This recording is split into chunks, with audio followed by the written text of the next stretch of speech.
ಎಲ್ಲರಿಗೂ ನಮಸ್ಕಾರ. ಇವತ್ತು ಸಂಡೇ ನಿಮ್ಮ ಕೆಲವೊಂದು ಪ್ರಶ್ನೆಗಳಿಗೆ ಆನ್ಸರ್ ಮಾಡುವಂಥ ಟೈಮು. ಒಂದು 5 ಪ್ರಶ್ನೆಗಳನ್ನು ಸೆಲೆಕ್ಟ್ ಮಾಡ್ಕೊಂಡೇನಿ, ಪಟ ಅಂತ ನೋಡೋಣ ಅಂತ. ಓಕೆ, ಫಸ್ಟ್ ಪ್ರಶ್ನೆ ಏನು ಅಂದರೆ, ಪಾದಾಭ್ಯಂಗ ಬಗ್ಗೆ ವಾತ ಪಿತ್ತ ಕಫದವರು ಯಾವ ಆಯಿಲ್ ಯೂಸ್ ಮಾಡಬೇಕು ಅಂತ ಕೇಳಿರಿ. ಆ್ಯಕ್ಚುಲಿ ಪ್ಯೂರ್ಲಿ ವಾತ, ಪ್ಯೂರ್ಲಿ ಪಿತ್ತ, ಪ್ಯೂರ್ಲಿ ಕಫ ಅಂತ ಪ್ರಕೃತಿ ಇರುವುದಿಲ್ಲ. ಎಲ್ಲ ಪ್ರಕೃತಿ ಒಳಗೂ 3 ಇರ್ತಾವೆ. ಹೆಚ್ಚು ಕಡಿಮೆ ಆಗ್ತಿರ್ತದೆ. ಅದರೊಳಗೂ ವಾತ ಪ್ರಕೋಪ ಇರುವಂಥವರಿಗೆ ಏನು ಆಯಿಲಪ್ಪ ಅಂದರೆ, ನಾವು ಹೇಳೋದು ಅಲ್ಲಿ ಕೊಟ್ಟಮ ಚುಕ್ಕಾದಿ ತೈಲ ಅಂತ ಒಂದು ಬರ್ತದೆ, ನಾರಾಯಣ ತೈಲ ಅಂತ ಯೂಸ್ ಮಾಡ್ಕೋಬೋದು, ಮಹಾನಾರಾಯಣ ತೈಲ ಅಂತ ಯೂಸ್ ಮಾಡ್ಕೋಬೋದು, ಕೊಬ್ಬರಿ ಎಣ್ಣೆ ಯೂಸ್ ಮಾಡ್ಕೊಳ್ರಿ. ಸೊ ಇವೆಲ್ಲ ಹೆಲ್ಪ್ ಆಗ್ತಾವೆ. ಇನ್ನು ಪಿತ್ತ ಪ್ರಕೃತಿ ಇರೋವಂಥವ್ರಿಗೆ ಬೈ ಚಾನ್ಸ್ ಕಾಲ್ನೊಳಗೆ ಉರಿ ಎಲ್ಲ ಬರ್ತಿತ್ತು ಅಂತಂದರೆ, ಮೊದಲು ಯಾಕೆ ಪಾದದ ಒಳಗೆ ಉರಿ ಬರ್ಲಿಕ್ಕತ್ತದ ಅದನ್ನು ಸರಿಯಾಗಿ ತೋರಿಸ್ಕೋಬೇಕು. ಏನಾದರೂ vitamin D, vitamin B12, K, vitamin ಕೆದು ಏನಾದ್ರು ಡೆಫಿಷಿಯನ್ಸಿ ಆಯಿತೋ ಏನೋ, ಡೈಜೆಷನ್ ಸರಿ ಆಗ್ಲಿಕ್ಕತ್ತದೋ ಇಲ್ಲೋ, ಮಲ ವಿಸರ್ಜನೆ ಸರಿ ಆಗ್ಲಿಕ್ಕತ್ತದೋ, ಇದನ್ನೆಲ್ಲ ಕರೆಕ್ಟಾಗಿ ಮಾಡಿಕೊಂಡು ನಂತರ ನೀವು ಪಾದಾಭ್ಯಂಗ ಅಥವಾ ಫುಟ್ ಮಸಾಜಿಗೆ ಜಾತ್ಯಾದಿ ತೈಲ ಅಂತ ಯೂಸ್ ಮಾಡ್ಕೋಬೋದು, ಅಥವಾ ಚಂದನಾದಿ ತೈಲ ಯೂಸ್ ಮಾಡ್ಕೋಬಹುದು, ಕೊಬ್ಬರಿ ಎಣ್ಣೆ ಯೂಸ್ ಮಾಡ್ಕೋಬಹುದು. ಬಹಳ ಅಫೋರ್ಡೆಬಲ್ ಇದ್ರಿ ಅಂತಂದ್ರೆ ಘೃತ, ನಾರ್ಮಲ್ ಘೃತವನ್ನು ಯೂಸ್ ಮಾಡ್ಕೋಬಹುದು, ಜಾತ್ಯಾದಿ ಘೃತವನ್ನು ಕೂಡ ನೀವು ಯೂಸ್ ಮಾಡ್ಕೋಬೋದು. ಇನ್ನು ಕಫ ಪ್ರಕೃತಿಯವರಿದ್ರೆ ಅಂಥವ್ರಿಗೆ ಪಾದಕ್ಕೆ ನಾನು ಯೂಶ್ವಲಿ ಸರ್ಷಪ ತೈಲ ಅಂತ ಹೇಳ್ತೀವಿ, ಅಂದರೆ ಸಾಸಿವೆ ಎಣ್ಣೆ ಯೂಸ್ ಮಾಡ್ಕೊಡ್ರಿ, ಅಥವಾ ಕೊಬ್ಬರಿ ಎಣ್ಣೆ ಒಳಗನ ಸ್ವಲ್ಪ ಬೆಳ್ಳುಳ್ಳಿ ಮತ್ತು ಕರ್ಪೂರ ಮಿಕ್ಸ್ ಮಾಡಿ ಅದನ್ನ ಹಚ್ಕೋಬಹುದು. ಹಿಂಗೆ ಅಥವಾ ತ್ರಿಫಲಾ ತೈಲ ಅಂತ ಸಿಗ್ತದೆ, ಅದನ್ನು ಕೂಡ ನೀವು ಪಾದಾಭ್ಯಂಗ ಮಾಡ್ಕೋಬೋದು. ಓಕೆ, ಯಾವುದಕ್ಕೂ ನಿಮ್ಮ ಪ್ರಕೃತಿ ಏನೋ ನಿಮಗಿರೋ ಸಮಸ್ಯೆ ನೋಡಿಕೊಂಡು ಅದ್ರ ಪ್ರಕಾರ ನೀವು ಆಯಿಲನ್ನು ಸೆಲೆಕ್ಟ್ ಮಾಡ್ಕೊಳ್ಳೋದು ಒಳ್ಳೆಯದು. ನೆಕ್ಸ್ಟ್ ಇನ್ನೊಬ್ಬರು ಪ್ರಶ್ನೆ ಏನು ಕೇಳಾರಂದ್ರೆ, ಹನಿ ಹೇಗೆ ಯೂಸ್ ಮಾಡಬೇಕು, ಹೀಟ್ ಬಾಡಿ ಇರೋರು ಹೇಗೆ ಯೂಸ್ ಮಾಡಿ ಹೆಲ್ತ್ ಬೆನಿಫಿಟ್ಸ್ ತಗೋಬೇಕು ತಿಳಿಸಿ, ಹಾಗೆ ತುಪ್ಪ ಬೆಣ್ಣೆ ಹೇಗೆ ಯೂಸ್ ಮಾಡಬೇಕು ಅಂತ ತಿಳಿಸ್ರಿ ಅಂತ ಹೇಳ್ಯಾರ. ನೋಡ್ರಿ, ಹನಿ ಅಂದರೆ ಇದು ಜೇನುತುಪ್ಪ. ಆ್ಯಕ್ಚುಲಿ ಜೇನುತುಪ್ಪ ಪ್ಯೂರ್ ಫಾರ್ಮುಲಾ ಸಿಗೋದ ದೊಡ್ಡ ಸಮಸ್ಯೆ ಆಗ್ಯದ್ರಿ. ಮುಂಚೆಲ್ಲ ಸಿಗ್ತಿತ್ತು, ಬಟ್ ಈಗ ಸಿಗಂಗಿಲ್ಲ. ಎಲ್ಲ ಕಡೆ ಅಡಲ್ಟ್ರೇಷನ್ ಆಗಿಬಿಟ್ಟದ, ಅದೊಂದು ದೊಡ್ಡ ಸಮಸ್ಯೆ. ಬಟ್ ನಿಮಗೇನಾದರೂ ಬಹಳ ಆರ್ಗ್ಯಾನಿಕ್ ಆಗಿರುವಂಥ ಹನಿ ಜೇನುತುಪ್ಪ ಸಿಗ್ತಿತ್ತು ಅಂತಂದ್ರೆ ನೀವು ಯೂಸ್ ಮಾಡ್ಬೋದು.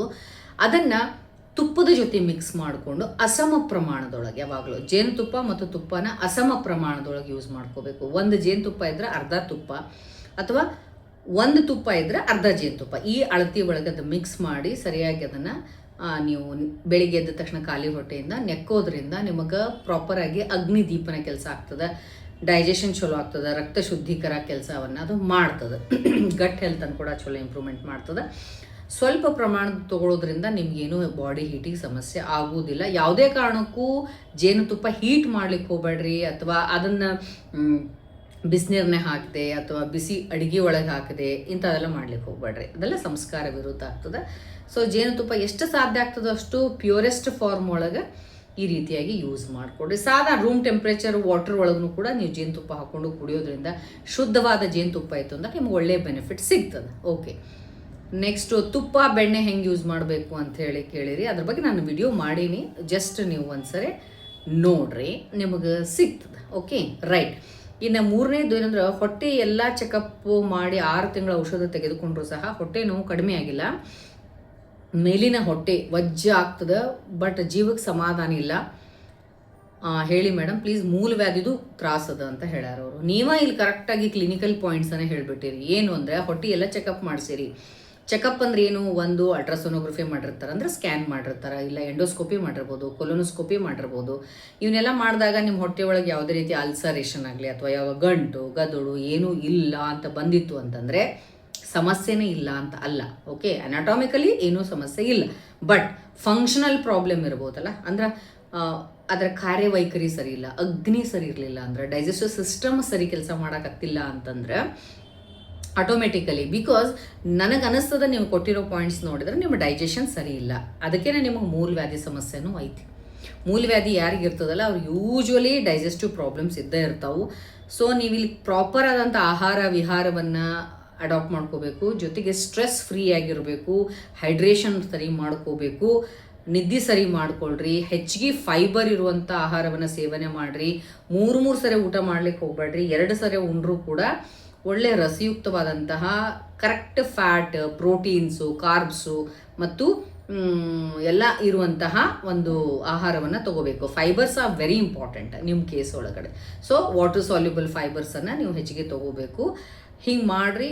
ಆದರೂ ಕೂಡ ಇಲ್ಲಿ ನೀವು ಹೇಳಿರಿ ನೋಡ್ರಿ, ಜೀವಕ್ಕೆ ಸಮಾಧಾನ ಇಲ್ಲ ಅಂದ್ರೆ ಆಬ್ವಿಯಸ್ಲಿ ಡೈಜೆಷನ್ ಸರಿ ಆಗಲಿಲ್ಲ ಅಂದ್ರೆ ಅಪಾನವಾತದ ಫಂಕ್ಷನ್ಸ್ ಏನಾದರೂ ಸ್ವಲ್ಪ ತಪ್ಪು ಬಿಡ್ತು ಅಂತಂದ್ರೆ ಹೊಟ್ಟೆ ಒಳಗೆ ಉಬ್ಸ ಬಂದಂಗೆ ಆಗೋದು, ಅಥವಾ ಹುಳಿತೇಗೆ ಬಂದಂಗೆ ಆಗೋದು, ಭಾರ ಅನ್ಸೋದು, ಆಗ್ತದೆ. ಅದನ್ನು ನೀವೇ ಹೇಳಿರಿ, ಭಾಳ ಅನ್ನಿಸ್ತದ ಅಂದ್ರೆ ಭಾರ ಅನ್ಸೋದು, ಇವೆಲ್ಲ ಆಗ್ತಿರ್ತಾವೆ. ಸೊ ಇದಕ್ಕೆ ನಿಮ್ಮ ಡಾಕ್ಟರ್ಸನ್ನು ನೀವು ಕನ್ಸಲ್ಟ್ ಮಾಡಿ ಅದಕ್ಕೆ ತಕ್ಕಂಥ ಒಂದು ಟ್ರೀಟ್ಮೆಂಟನ್ನು ತೊಗೊಳ್ಳೋದು ಒಳ್ಳೆಯದು. ಓಕೆ, ಕರೆಕ್ಟಾಗಿ ನೋಡಬೇಕು. ಆ ಥರ ಪೇಷಂಟ್ಸನ್ನು ಡೈರೆಕ್ಟಾಗಿ ಮುಂದೆ ಕೂಡಿಸ್ಕೊಂಡು ಚೆಕ್ ಮಾಡಿ ನೋಡಿದಾಗ ಹೆಂಗೆ ಇದನ್ನು ಅಗ್ನಿ ಸರಿ ಮಾಡಬೇಕು, ಯಾವ ರೀತಿಯಾಗಿ ರೀಸೆಟ್ ಮಾಡಬೇಕು ಅನ್ನೋದನ್ನ ಡಾಕ್ಟರ್ಸ್ ಮಾಡ್ತಾರೆ. ಬೆಟರ್ ಸರಿಯಾಗಿ ಟ್ರೀಟ್ಮೆಂಟ್ ತೊಗೊಳ್ರಿ, ಒಳ್ಳೆ ರಿಸಲ್ಟ್ ಬರ್ತದೆ.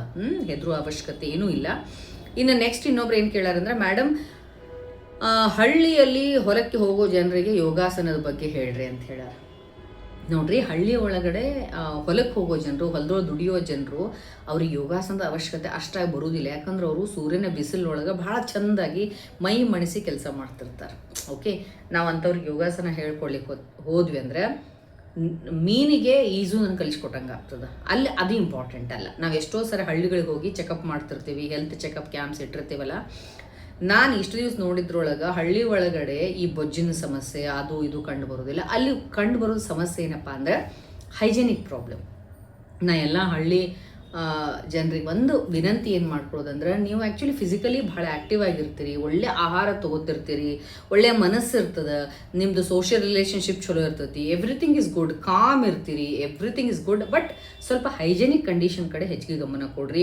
ಆ ಗುಟ್ಕಾ ತಿನ್ನೋದು, ಎಲೆ ಕಂಟಿನ್ಯೂಸ್ ಹಾಕ್ಕೊಳ್ಳೋದು, ಆಮೇಲೆ ತಂಬಾಕು ತಿನ್ನೋದು, ಡ್ರಿಂಕ್ಸ್ ಮಾಡೋದು, ದಯವಿಟ್ಟು ಇಂಥ ಚಟಗಳನ್ನೆಲ್ಲ ಮಾಡಿಕೊಂಡು ನೀವೇನು ಇಲ್ಲಿ ಪ್ರಿಸರ್ವ್ ಮಾಡ್ಕೊಂಡಿರ್ತಿರಲ್ಲ, ಚಲೋ ಆ್ಯಕ್ಟಿವಿಟೀಸ್ ಎಲ್ಲ ಮಾಡಿಕೊಂಡು ಹೆಲ್ತ್ ಉಳಿಸ್ಕೊಂಡಿರ್ತಿರಲ್ಲ, ಅಂಥ ಹೆಲ್ತ್ ಹಾಳಾಗ್ಬಿಡ್ತದೆ. ಅದಕ್ಕೆ ನಾ ಹೇಳೋದು, ನೀವಿದ್ರನ ದೇಶ, ರೈತರು, ಹಳ್ಳಿ ಜನರು ಇದ್ರೇ ನಮ್ಮಂಥವ್ರೆಲ್ಲರೂ ಬದುಕ್ತೇವೆ.